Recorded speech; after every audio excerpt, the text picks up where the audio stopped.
Jean-Luc Godard's Contempt sits astride two eras of filmmaking, with classical mise en scène on one side and on the other, modernism. The scene we will analyse is preceded by one in which Camille is introduced by her screenwriter husband Paul to the brutish movie producer Prokos, and then to the director Fritz Lang. While Paul talks with Lang, Prokos's assistant Francesca translates his invitation to Camille to come visit his villa. When Prokos starts cajoling Camille to get into his car, Paul acquiesces, agreeing to take a cab. This moment of separation and alienation will form the inaugural point in the drama, the point at which Paul and Camille's marriage starts unravelling.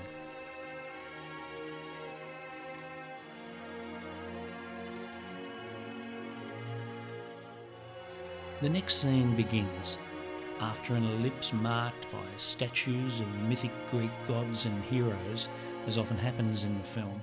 Paul arrives. In a gesture that characterises him, he runs to literally catch up with a situation that is swiftly slipping out of his control.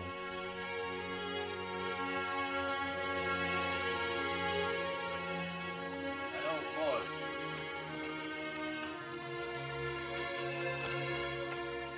I'll fix you a drink, Paul.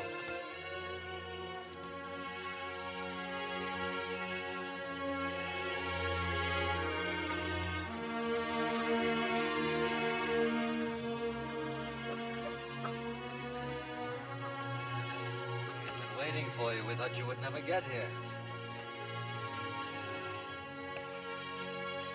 What happened to you, Paul? Qu'est-ce qu'il dit? Je parle pas plus l'anglais que toi.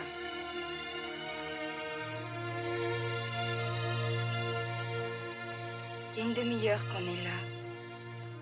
Qu'est-ce que tu fabriquais?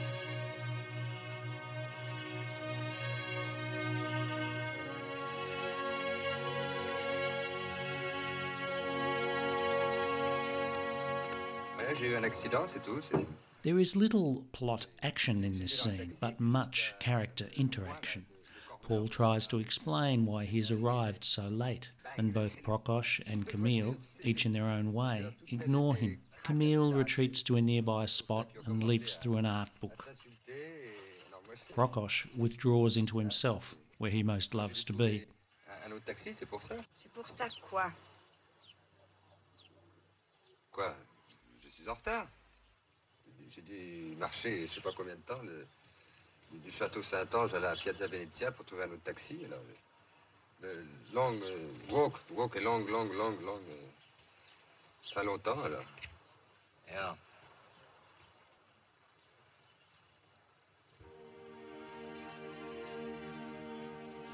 D'ailleurs, je m'en fous. Ton histoire m'intéresse pas.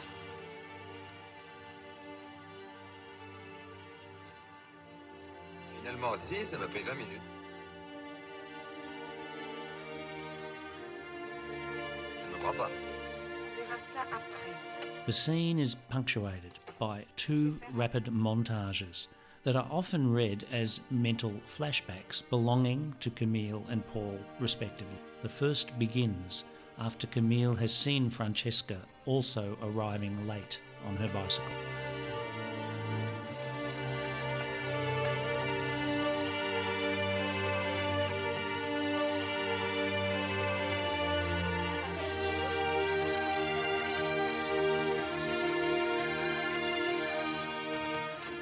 Francesca.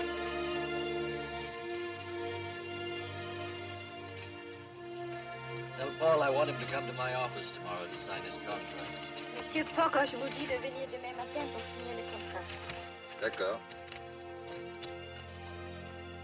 Qu'est-ce qu'il y a, Camille? Pourquoi est-ce que tu ne dis rien?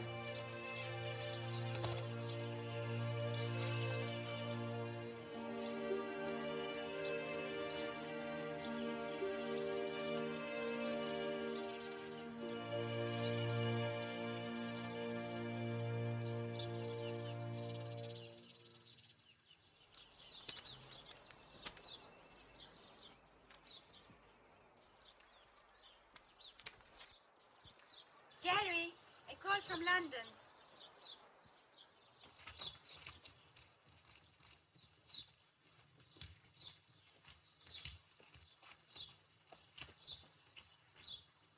Jerry, London.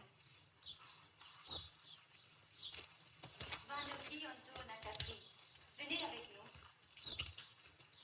Réponds quand on te parle. After Prokos goes to take a phone call, Paul keeps ineffectually probing Camille as to her cold mood, and in the process, he makes things palpably worse. Quoi, il t'a fait la cour? Pourquoi tu me demandes ça? Rien comme ça.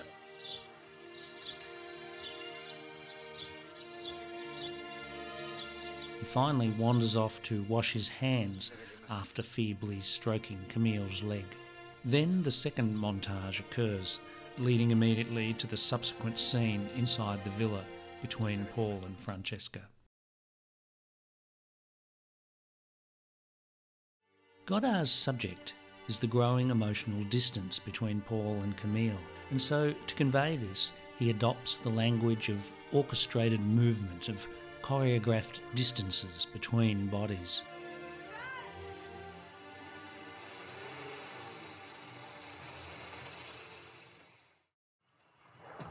Get in, s'il vous plaît. Asseyez-vous, madame. This is the recreation and transmission of a past cinematic tradition that Godard has studied and understood well. Working in with this, there's a strong use of editing cuts with their dramatic, pointed changes of angle in their transitions on sound.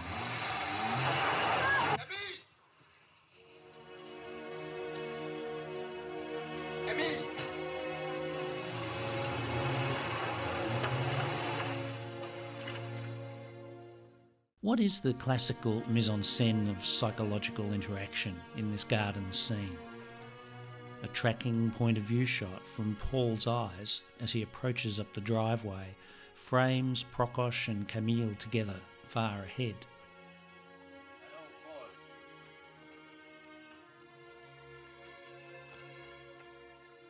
Fix you a drink, Paul. Another shot, which also registers as Paul's point of view, circles the brooding Camille but does not come close enough to, as it were, touch her. There is a strong feeling here of an unbridgeable emotional gap.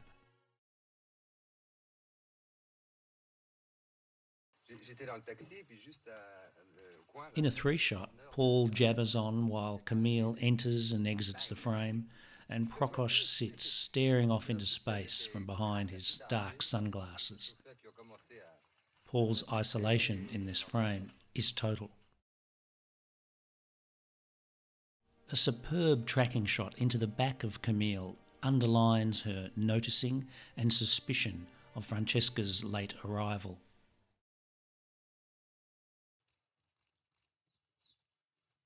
Near the end of the scene, a shot centering on Camille seated shows us first Prokos pausing silently behind her, but seen only from the waist down.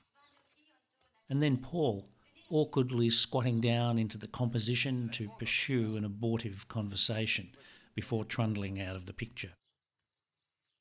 This is a stunning diagram of the interplay of desire, power, indecisiveness and contempt at work in this multi-character scenario.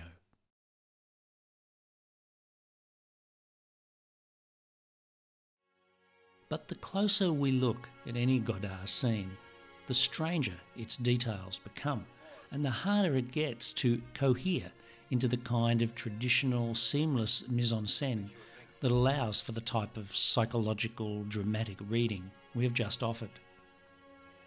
For instance, Paul's point of view tracking shot around Camille turns out not to belong to him at all by its end. A look to the left of screen by Camille cues a two-shot in which Paul is already some distance away and no longer looking at her. Brigitte Bardot's performance, in the way it is incorporated into the film, sometimes has the air of being cued from off-screen, as if Godard is commanding her, lower your eyes, lower your head, look up, smile. The compositional framing strategies are frequently mischievous, employing a deframing of heads and body parts. Cutting off Prokos at the waist can work as a conventionally expressive moment, but blotting out Camille's face with carefully placed tree branches seems simply perverse.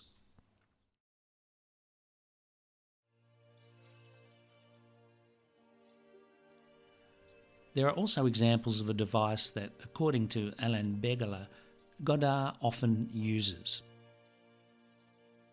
Setting up a scene and then impulsively at the last moment choosing a different angle of attack for the camera, creating internal dissonance and discombobulation within the shot. Listen to Godard's radical sound editing with its brash manipulation of Georges Delerrue's famous musical score. When the first montage begins, the music itself is dragged back a few beats and then violently restarted.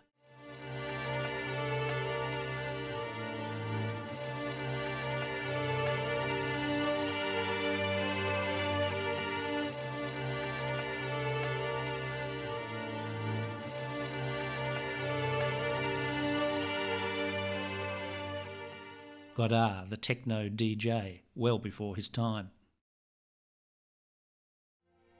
The editing linkages between shots subtly start coming apart. They don't always flow, add up, or make sense in any conventional way. Godard, at this point in his career, was both mimicking the classical system, genuinely using it for expressive purposes, but also poking many holes in its surface, generating a myriad of disturbances and other newer aesthetic possibilities. 6 shots in the first montage, 5 in the second. The so-called flashbacks are unusual in the extreme, beginning with their rapid metronomic pacing.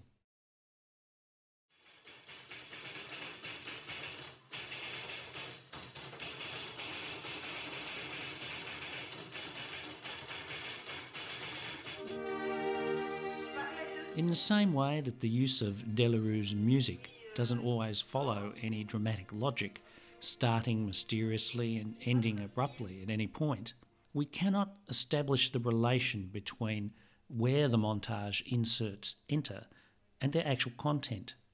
They simply take over and then vanish. These montages include what appear to be test shots from before shooting properly began. Bardot posing, trying on looks. Piccoli not yet wearing the hat that is never off his head once he is in character. Palance playing with his sunglasses. The montages also include fragments of alternate takes, with shots that present slightly different framing, lighting and gestures than we see in the scenes proper. In our view, these inserts should not be read only as belonging to Camille and Paul, and if they are flashbacks, they flash in a very special way. In the later long apartment sequence in Contempt, Godard employs another variation on this technique. There he even includes a shot from the Capri section, a flash forward to something that happens later. More than a Brechtian effect intended to distance the viewer, these montages are a modernist gesture, anticipating the work of, for instance, Abbas Kiarostami. The diegesis of the fiction loosens and expands in these moments to include fragments of the reality of the shoot itself and everything happening around it. What is definitely under strain here is the subjective factor, the classical assumption that the narrative is being funneled entirely through the perceptions and emotions of its fictional characters. For if, in Contempt, Paul is obsessed to find the single incident, the exact point in time when Camille has started despising him, what Godard offers us instead is a multiplicity of trivial interactions, fleeting gestures, and ordinary incidents. Qui est celle-là? C'est Pénélope.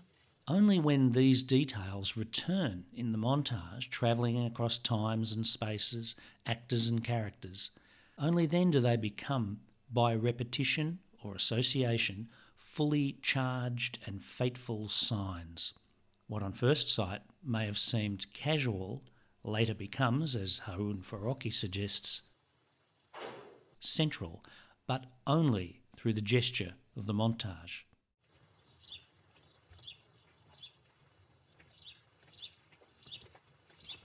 So I was right, huh? À propos de quoi? À propos de quoi? About what?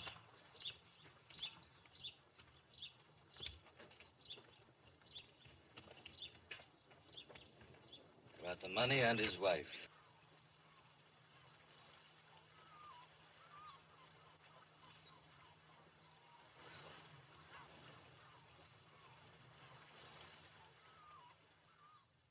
In this swirling universe of signs, which is Contempt, many fictional options, various betrayals, decisions taken, emotions felt, become virtual possibilities.